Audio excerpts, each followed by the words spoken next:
আমি সর্বত্র যেখানে যাচ্ছি যেভাবে মানুষের উৎসাহ উদ্দীপনা জনসমর্থন আমি লক্ষ্য করেছি, আমি আপনাদের দায়িত্ব নিয়ে বলতে পারি কেন্দ্রে যে সরকার 10 বছর ধরে ক্ষমতায় রয়েছে তাদের বিদায় ঘণ্টা বেজে গেছে, তাদের বিদায় আসন্ন।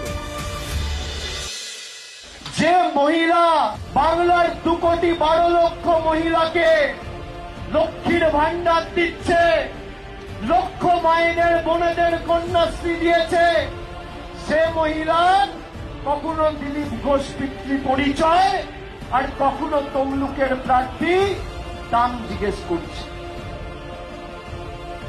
এই হচ্ছে মমতা ব্যানার্জির দাম।